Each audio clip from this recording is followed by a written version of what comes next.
Bien, leamos Jeremías 33:3. Clama a mí y yo te responderé, y te enseñaré cosas grandes y ocultas que tú no sabes. Usted no tiene ningún fracaso en su vida que, cuando se lo analiza apropiadamente, no sea un fracaso en la oración. No hay un pecado en mi vida o en su vida que la oración apropiada no hubiera podido evitarlo. No hay ninguna necesidad en mi vida o en su vida que la oración adecuada no pueda solucionar. Si algo es la oración, entonces es casi todo. Y sin embargo, muchos de nosotros tenemos dificultades al orar.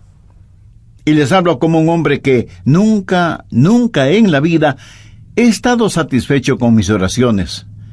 Y yo creo que usted tampoco está satisfecho con las suyas. Para muchos de nosotros es un ejercicio que lo hacemos más como obligación. Para otros puede ser una alternativa para la acción o una excusa para la ociosidad.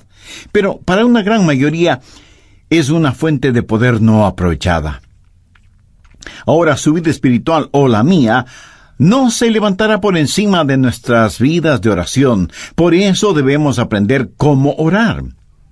En este pasaje de las Escrituras, Jeremías está en problemas.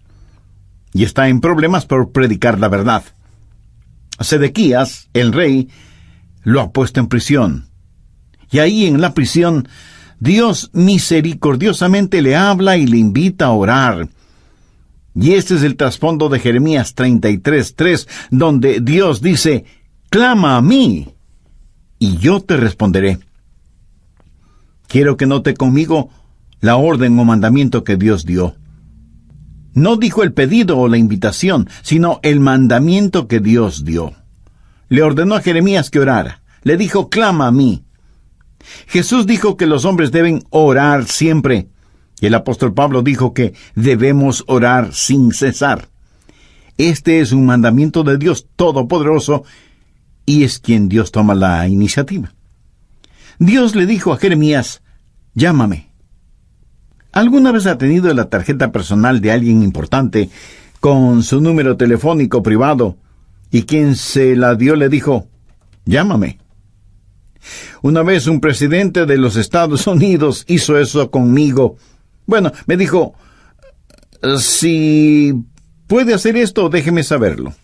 Esta es mi tarjeta. Llámeme. Y anotó su número telefónico en esa tarjeta. Ese momento no quise que nadie tocara esa tarjeta. Ahora ya no sé ni dónde está. Pero el punto es que si alguien importante le da su tarjeta con el número telefónico personal, eso es un gran privilegio. Y aquí está el Dios Todopoderoso, llegando hasta donde está Jeremías y diciéndole: llámame. Retrocedamos al capítulo 32, verso 17, para ver la clase de persona que hizo esa invitación. Jeremías dice: oh Señor Jehová, he aquí que tú hiciste el cielo y la tierra con tu poder y con tu brazo extendido. No hay nada que sea difícil para ti. Que haces misericordia a millares y castigas la maldad de los padres en sus hijos después de ellos. Dios grande, poderoso, Jehová de los ejércitos es su nombre. Mi amigo, ese Dios es quien dijo: llámame. Él es quien dio su número privado, Jeremías 33:3, y dijo: aquí está mi número privado, quiero que me llames. Es mi invitación para ti. La mayoría de nosotros no podemos sencillamente tomar el teléfono y llamar a los jefesotes en el gobierno, o en los negocios, o en el mundo del entretenimiento. Pero escúcheme, no hay ni uno solo de ustedes que me están oyendo que no puedan hacer contacto con el cielo.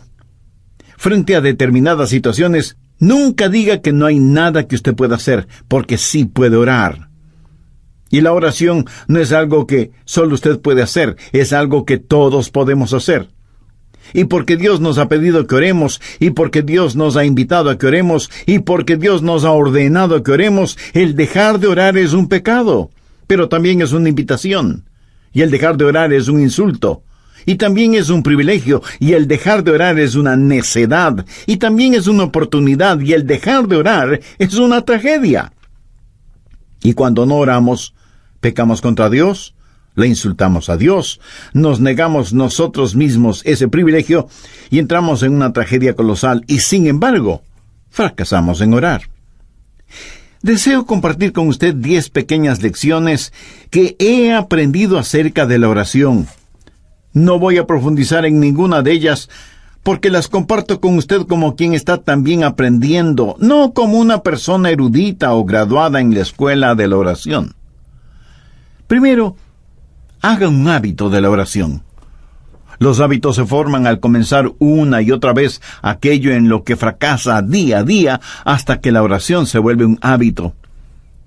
Segundo, elija un tiempo y un lugar para orar. Ahora, no deje de orar a cualquier hora y en cualquier lugar, pero designe una hora específica y un lugar determinado para orar. Tercero, haga de ese tiempo y lugar lo más óptimo para usted. No lea la biografía de alguien quien oraba a una hora determinada por la mañana o por la noche para tratar de imitarlo. Encuentre el tiempo cuando su mente esté alerta, cuando su atención es fuerte. Para algunos de ustedes, eso puede ser después de despertarse. Para otros será después de la primera tacita de café. Para otros será después de que los hijos se han ido a la escuela. Pero lo importante es que usted encuentre el mejor tiempo, porque no hay nada mágico acerca de determinada hora. Cuarto, cuando vaya a orar, equípese. ¿Qué quiero decir con esto? Sencillamente que tenga su Biblia, un cuaderno para notas, lápiz o bolígrafo o esfero, o como usted lo llame, y su material devocional. Para mí sería casi inimaginable el tratar de tener mi tiempo de oración sin mi Biblia y un cuaderno de notas. Yo espero que Dios me diga algo. Y si Dios me dice algo, quiero estar listo para anotarlo. Y aunque ya lo he dicho antes, lo voy a repetir ahora. La más débil de las tintas es mejor que la mejor memoria. Quinto, comience su oración leyendo la palabra de Dios. No ore primero para después leer la Biblia. Lea la palabra de Dios y después ore. Lo que Dios tenga que decirle a usted es más importante que lo que usted tenga que decirle a Dios, y su oración será mejor nutrida, avivada, entusiasmada, instruida y guiada cuando usted se hunde en la palabra de Dios. Sexto, aprenda a orar durante todo el día. En 1 Tesalonicenses 5:17 leemos: orad sin cesar. Una de las cosas que me ha bendecido al leer la vida de Dwight L. Moody, quien fuera el Billy Graham de su tiempo, es lo siguiente, dicho por su biógrafo: nunca hizo oraciones largas, pero nunca pasó demasiado tiempo sin orar. ¿No es eso extraordinario? Nunca pasó demasiado tiempo sin orar. La oración fue para Moody un estilo de vida, y cuando algún asunto surgía, él oraba por eso. Yo tengo el hábito de orar por otros pastores cuando leo los boletines de sus iglesias. Oro por las iglesias cuando paso frente a ellas. Oro por las personas a quienes escribo cartas. Y aún mi correspondencia oficial es, para mí, motivo de oración. Leo el periódico buscando oportunidades para orar, no solo por las personas que han sufrido alguna tragedia, sino por aquellos que ocasionaron la tragedia. Y a medida que lee su Biblia, pregunte: Señor, ¿qué significa eso? Explícamelo. Hable con Dios. El otro día yo estuve en mi automóvil y le decía al Señor que le amaba, y comentaba con él una hermosa puesta de sol. Estoy seguro que a Él le agrada el que sus hijos aprecien las cosas hermosas que Él ha creado y que se lo digan. Séptimo, mantenga un registro de sus pedidos de oración y de las oraciones contestadas. Yo no hago esto tan bien como otras personas lo hacen. Tengo un cuaderno y escribo necesidades de oración y pedidos por los que he orado. El otro día estuve revisando uno de esos cuadernos de hace 10 o 15 años atrás, Y fue una bendición increíble el ver cuántas oraciones Dios ha contestado, por algunas de las cuales ni siquiera le había agradecido. Amigo, aumentará su fe si mantiene un registro de sus oraciones, lo que solicita, lo que recibe y cuando lo recibe. Octavo, cuando ora, póngase la armadura de Dios. No faltará quien me pregunte, pastor, pero si voy a orar, ¿para qué necesito ninguna armadura? Porque, mi amigo, la oración es una verdadera batalla. Aunque usted no lo crea, toda la artillería del infierno estará en su contra cuando ora. Quiero decir, justo cuando usted va a comenzar a orar, el perro comienza a ladrar, el bebé llora fuertemente, el teléfono suena, alguien llama a la puerta, los niños empiezan a pelear, algo se quema en la cocina y mil y una cosas más, y usted siente que tiene sueño y su mente comienza a divagar, etcétera, etcétera. ¿Necesita o no ponerse la armadura de Dios cuando va a orar? Definitivamente que sí. Noveno, si usted está solo o sola, ore en voz alta. Hay algo muy especial en orar en voz alta, vocalizando su oración. Por lo menos le ayuda a su mente a no divagar. Si está en un sitio en donde no moleste la privacidad de nadie, ore en voz alta. Ahora, no creo que es una buena idea el orar en voz alta cuando está en medio de una multitud. Alguien pudiera pensar que usted ha perdido un tornillo en la cabeza y pudiera terminar en el manicomio. Ahora, si su mente es como la mía, querrá hacer cualquier otra cosa cuando usted comienza a orar. ¿No ha notado cuán difícil es permanecer enfocado cuando empieza a orar? Y es justo cuando comienza a orar que su mente empieza a pensar, bueno, necesito hacer esto y aquello y lo demás allá. Bueno, tengo un secreto que lo leí en alguna parte, lo puse en práctica y da maravillosos resultados, ya se lo diré. Décimo, si la cosa que distrae su atención de la oración es tan importante y está en su mente, ore por eso. ¿Sabe de lo que estoy hablando?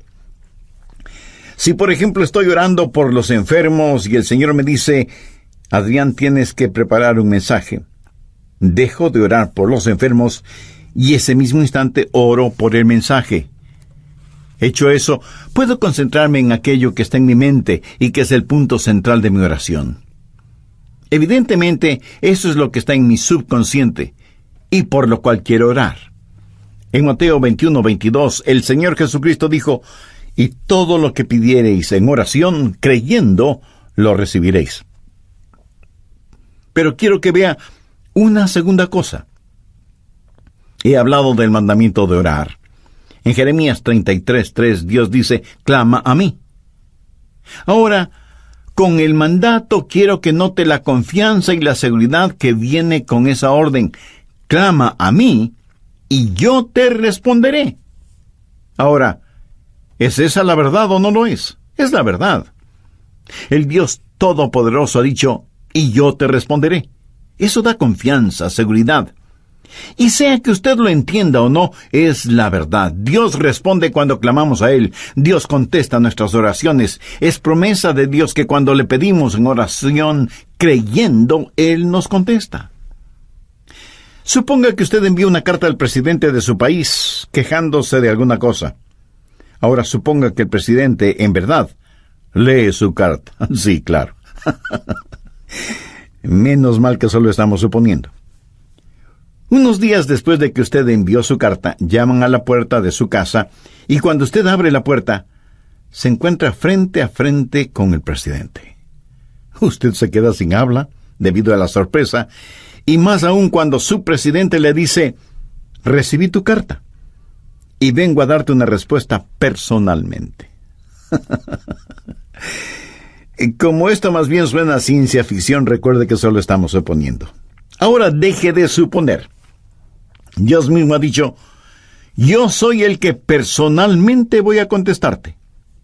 Y cuando Dios nos contesta, Él lo puede hacer de 4 maneras. Primero, su respuesta puede ser específicamente entregada, Usted como yo hemos pedido a Dios cosas específicas y las hemos pedido y las hemos recibido tan instantáneamente, tan milagrosamente, tan realmente, que nadie puede convencernos de que eso no fue una casualidad o una coincidencia. Creo que todos oramos en forma general, pero aquellos que hemos caminado este sendero por largo tiempo, hemos orado y hemos recibido respuesta específica e inmediata. Segundo, a veces la respuesta puede ser estratégicamente demorada. O sea, Dios no siempre contesta en forma inmediata. Eso no significa que no vaya a contestar. Dice la palabra de Dios en Isaías 30:18, por tanto Jehová esperará para tener piedad de vosotros. Y con Dios, el momento apropiado es más importante que el tiempo. Por lo tanto, su respuesta puede ser estratégicamente demorada. Tercero, su respuesta puede ser significativamente diferente. Usted puede pedir a Dios algo y Él le dará algo mucho mejor. El apóstol Pablo en 2 Corintios capítulo 12 dice que tenía un aguijón en la carne y le había pedido a Dios que lo removiera, que le quitara ese aguijón, pero Dios no lo hizo. Sin embargo, Dios contestó la oración de Pablo, no dándole lo que el apóstol le pedía, sino otorgándole algo mucho mejor de lo que había pedido. ¿Qué pudo ser mejor que quitarle el aguijón en la carne? Una sobreabundante gracia. Pablo, escribiendo a los hermanos en Corinto, les dijo, pues que hemos de pedir como conviene, no lo sabemos, pero el Espíritu mismo intercede por nosotros con gemidos indecibles. Cuarto, la respuesta puede ser soberanamente negada. Usted puede pedir algo a Dios y Él le dirá, no voy a contestar tus oraciones, no porque tu corazón esté equivocado, sino porque estás pidiendo por algo equivocado. Y Dios le ama demasiado como para darle algo que puede hacerle daño. Dios le ama de tal manera que este mismo momento está abriendo la oportunidad para que usted, si aún no es un creyente, haga una decisión por Jesucristo ahora mismo. Usted, amigo, pudiera ser un importante ejecutivo. Usted, amiga, pudiera ser una hábil empresaria. No importa quién sea usted o dónde esté. Si no tiene la seguridad de su salvación eterna, no necesita ser un científico para saber que su condenación será eterna, independientemente de lo que usted crea al respecto. En el programa anterior compartí con usted 10 pequeñas lecciones que he aprendido acerca de la oración. Primero, hay que hacer un hábito de la oración. Segundo, hay que elegir un tiempo y un lugar para orar. Tercero, hay que saber optimizar ese tiempo. Cuarto, hay que equiparse para ir a orar. Quinto, hay que leer la palabra de Dios antes de orar. Sexto, hay que saber orar durante todo el día. Séptimo, es bueno mantener un registro de oraciones pedidas y contestadas. Octavo, para orar hay que ponerse la armadura de Dios. Noveno, si usted está solo o sola, ore en voz alta. Y décimo, si lo que le distrae de la oración es importante, ore por eso. También vimos que cuando Dios contesta, lo puede hacer de 4 maneras. Primero, su respuesta puede ser específica e inmediata. Muchos de ustedes, así como yo mismo, a veces hemos recibido respuestas inmediatas a nuestras oraciones. Segundo, su respuesta puede ser estratégicamente demorada. Dios no siempre contesta en forma inmediata.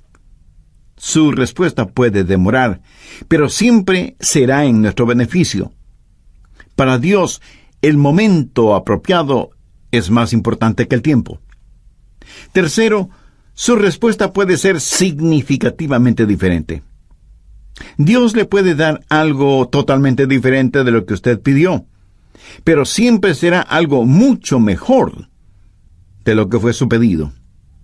Cuarto, su respuesta puede ser una negativa soberana. Cuando Dios no contesta su petición, no es porque necesariamente haya pecado en su vida, sino porque su petición está equivocada. Y Dios jamás le dará algo que pueda dañarle, no importa con cuánta intensidad se lo pida. Por ejemplo, Una jovencita cristiana puede enamorarse apasionadamente de un joven no creyente, carnal, mundano, pero ella, cegada por lo que cree es amor, le pide a Dios que le dé a ese joven por esposo. No le pide a Dios que el joven se convierta. Dios, para protegerla, le niega su pedido. Ella, de todas maneras, se une a ese joven, y esa es una receta segura para un fracaso matrimonial y espiritual. Yo creo que todos nosotros agradecemos a Dios por las oraciones contestadas, aunque debo admitir que muchas personas ni siquiera le agradecen a Dios por haberles contestado positivamente. Permítame decirle lo que yo he hecho. Le he agradecido a Dios por las oraciones no contestadas. ¿Usted alguna vez lo ha hecho? Ruth Graham, la esposa de Billy Graham, alguna vez dijo: le agradezco a Dios por las oraciones no contestadas.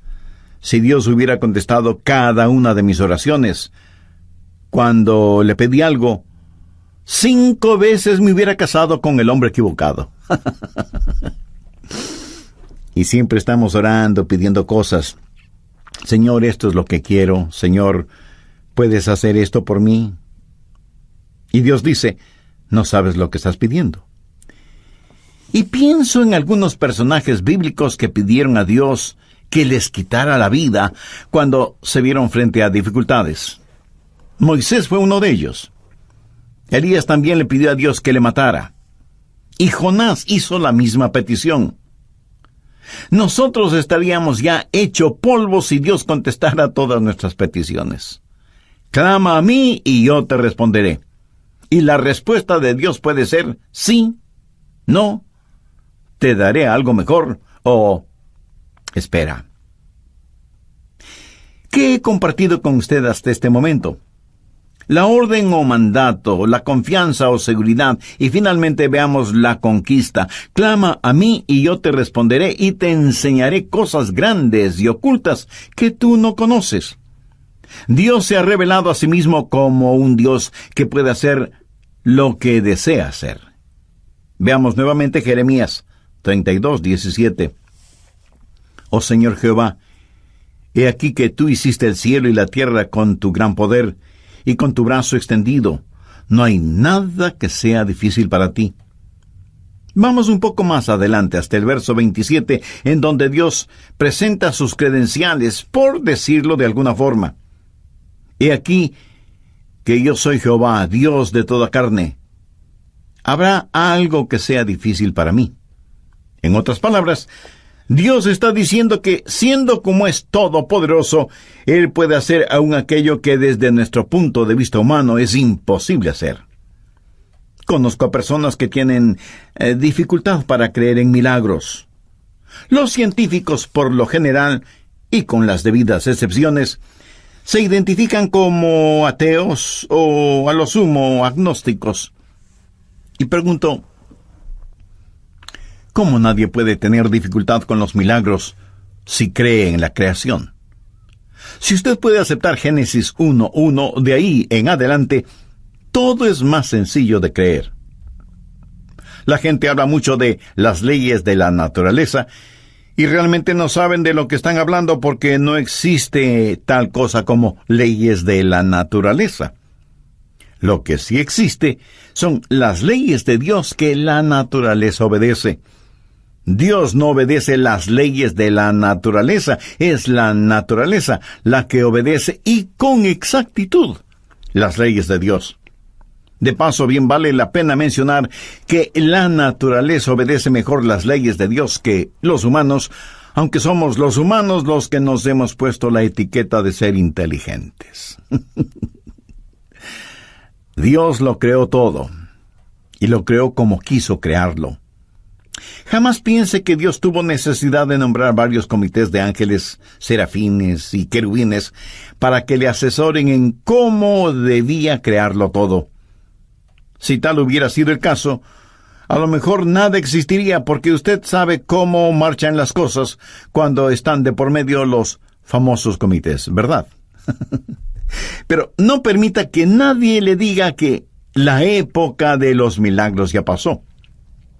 En Génesis 18:14 encontramos una muy interesante pregunta. ¿Hay para Dios alguna cosa difícil? Mi amigo, el problema no es con Dios y su habilidad. Anote al margen Mateo 17, los versos del 19 al 21.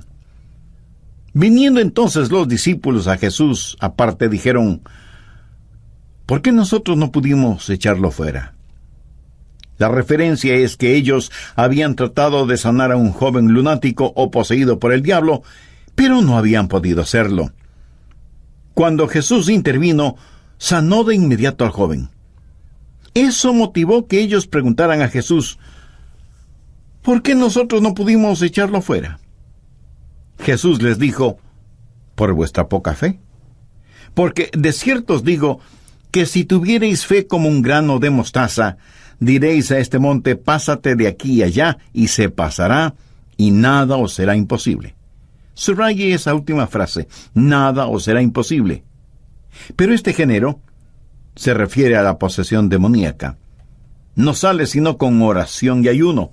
En otras palabras, Jesús les dijo: la razón por la que mi Padre no les contestó no es porque no tenga la habilidad para hacerlo, sino debido a la incredulidad de ustedes. Porque si tuvieran fe aún del tamaño de un pequeño grano de mostaza, podrían decir a un monte: quítate del camino, y se quitaría. Mi amigo, la más pequeña cantidad de fe es mucho más grande que la más grande dificultad. Dios le dijo a Jeremías: clama a mí, y yo te responderé, y te enseñaré cosas grandes y ocultas que tú no conoces. Yo creo que la idea aquí es algo que usted nunca ha visto, o algo que ni siquiera puede imaginarlo. Y este verso me trae a la memoria Efesios 3, versos 20 y 21, en donde Pablo, pensando en la grandeza del Señor, dice: y aquel que es poderoso para hacer todas las cosas, mucho más abundantemente de lo que le pedimos o entendemos, según el poder que actúa en nosotros, a Él sea gloria en la Iglesia en Cristo Jesús por todas las edades, por los siglos de los siglos. Amén. No hay ninguna oración demasiado difícil como para que Dios no conteste. No hay ningún problema demasiado grande que Dios no pueda resolverlo. No hay persona demasiado perdida como para que Dios no pueda salvarla. No hay promesa demasiado complicada como para que Dios no la cumpla. Clama a mí, y yo te responderé, y te enseñaré cosas grandes y ocultas que tú no conoces. Y si usted me pregunta: si pido a Dios algo que esté fuera de su voluntad, ¿me escuchará? Amigo, debe estar bromeando. Por supuesto que le escuchará, pero no le contestará. Mire lo que dice 1 Juan 5:14. Y esta es la confianza que tenemos en Él, que si pedimos alguna cosa conforme a su voluntad, Él nos oye. Sabiamente se ha dicho que nada está fuera del alcance de la oración, sino aquello que está fuera de la voluntad de Dios. Ahora, usted no querrá nada que no sea la voluntad de Dios para usted, ¿verdad? Verá, la voluntad de Dios no es algo que tiene que hacer, más bien es algo que quiere hacer. La voluntad de Dios es lo que usted quisiera para usted mismo, si tuviera el suficiente sentido común para quererlo. Dios le ama. Recuerde que la única cosa que está fuera del alcance de la oración es aquello que está fuera de la voluntad de Dios. Pero para Dios no hay problema demasiado grande, ni promesa demasiado difícil, ni personas demasiado perdidas. No hay nada que Dios no pueda hacer. De hecho, al mirar este versículo en Jeremías, clama a mí y yo te responderé, y te enseñaré cosas grandes y ocultas que tú no conoces, está en realidad dentro del contexto de problemas nacionales. ¿Acaso usted no tiene un inquieto sentir acerca de todo lo que está pasando en el mundo de hoy? Dios le está diciendo a Jeremías: mira, Jeremías, todo está bajo control. Ahí está Babilonia. Ahí está el cautiverio. Todas estas cosas van a suceder. En el capítulo 32 de Jeremías, desde el versículo 36, Dios le dice a Jeremías qué es lo que va a pasar, y comienza a hablar acerca de sus planes para Israel, del cautiverio en Babilonia, del regreso a la tierra, del venidero reino de Cristo, y luego le dice a Jeremías que ore. En la oración, nos unimos con Dios en regular las naciones y operar el universo. Y yo realmente no entiendo esto, pero Dios ha dicho lo que va a hacer, y nada de lo que nosotros hagamos podrá detenerlo. Y sin embargo, se nos dice que debemos orar para que venga su reino. Sabemos que un día vendrá, pero se nos dice que debemos orar. Preparando este mensaje acerca de la oración, no pude dejar de pensar qué arma es la oración en tiempos de calamidad nacional, o en tiempos de cualquier clase de calamidad. Varios países del mundo tienen ya cohetes con cabezas nucleares, teledirigidos, y que dan en el blanco con precisión absoluta. Hay cohetes que pueden ser disparados desde la superficie de la Tierra, desde las profundidades del mar, o desde las alturas espaciales. Pueden viajar sin que nadie los detecte, y tan velozmente como el pensamiento, y pueden tener una detonación demorada. Y si al decir lo que voy a decir usted piensa que estoy cambiando de tema, no es así. Solo escúcheme atentamente. ¿Sabía que en Juan 17 Jesús oró por usted y por mí? Veamos el verso 20. Mas no ruego solamente por estos, sino también por los que han de creer en mí, por la palabra de ellos. Ahí usted puede poner su nombre, o yo puedo poner el mío. Usted puede comenzar a orar ahora si es que tiene niños pequeños en su hogar, por las personas con quienes se casarán. Haga una oración de detonación retardada, sabiendo que dará en el blanco.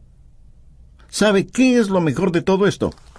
Que Satanás no tiene ninguna defensa contra nuestros cohetes espirituales. Tampoco existe un cohete contra la oración. Dios dice, clama a mí en tiempo de problemas, en tiempo de calamidades, y yo te escucharé. Amigo, yo no estoy haciendo esa promesa. Es la promesa de Dios en Jeremías 33:3. Clama a mí y yo te responderé y te enseñaré cosas grandes y ocultas que tú no conoces. Cosas que son mucho más abundantemente de lo que pedimos, ¿me entendemos? Mi anhelo es que en su corazón usted pueda decir, Señor, enséñame a orar. No, enséñame cómo orar, sino sencillamente, enséñame a orar. Necesitamos orar. Le agradecería que usted ore por mí, para que mi oración pueda ser más estratégica. No quiero ser un hipócrita acerca de la oración y pedirle que haga algo que yo no lo haga. Profundicemos en nuestra vida de oración y agudicemos nuestro enfoque. Vivimos en días tenebrosos y los hijos de Dios necesitamos orar. La forma de orar es tener la capacidad de decir, Padre, nuestro Padre. Pero Dios no puede ser su Padre, a menos que usted haya nacido en la familia de Dios. Y para eso, la Biblia dice que hay que nacer de nuevo. Cuando usted recibe a Jesucristo como su Salvador y Señor, ese momento Él se vuelve su Salvador, su mediador entre el hombre y Dios el Padre. Cuando lo recibe, usted nace en la familia de Dios y puede orar en el nombre de Jesús. El mismo Señor Jesucristo dijo, si algo pidiereis en mi nombre, lo haré. Pero usted no puede pedir nada en nombre de Jesús hasta que le haya recibido como Señor y Salvador. Si usted todavía no es salvo, puede serlo este mismo momento. Puede tener esa seguridad ahora mismo. Y si entre quienes me están escuchando hay alguien que no conoce a Cristo en forma personal, donde quiera que usted esté, quien quiera que usted sea, Cristo está esperando su invitación para entrar en su corazón y darle vida eterna. La Biblia dice, cree en el Señor Jesucristo y serás salvo. Crea que Él es el Hijo de Dios que pagó por sus pecados, derramando su preciosa sangre en la cruz del Calvario. Crea que Dios, el Padre, le levantó con poder de entre los muertos. Crea que Él no solo puede salvarle, sino que quiere salvarle si solo confía en Él. Si este mismo instante usted confía sinceramente en Él y le recibe como su Salvador y Señor, sus pecados le serán perdonados inmediatamente. Cristo morará en usted permanentemente y el cielo será su morada eternamente. Si tiene ese deseo y necesidad espiritual, le invito a orar una sencilla oración. Use sus propias palabras. Converse con Dios y dígale: querido Dios, anhelo que esta oración pueda llegar a ti. En realidad no estoy acostumbrado a orar. Y no sé si lo que te estoy diciendo es orar o no. En todo caso, vengo a ti porque me reconozco pecador. Estoy perdido espiritualmente y necesito perdón y salvación. Sé que mis pecados merecen tu castigo, pero vengo en busca de tu gracia y misericordia. Señor Jesús, gracias por pagar con tu propia vida la culpa de mis pecados. Gracias por perdonarme, por salvarme, por limpiarme, por darme vida nueva y abundante. Ven a mi corazón. Te recibo como mi Salvador, mi Señor, mi Dios, mi guía, mi amigo. Ayúdame a vivir para ti y por ti. Toma el control total de mi vida y ayúdame a nunca avergonzarme de ti. Tú prometiste que lo que pidamos en tu nombre lo harás. Todo esto lo pido en tu santo nombre. Amén.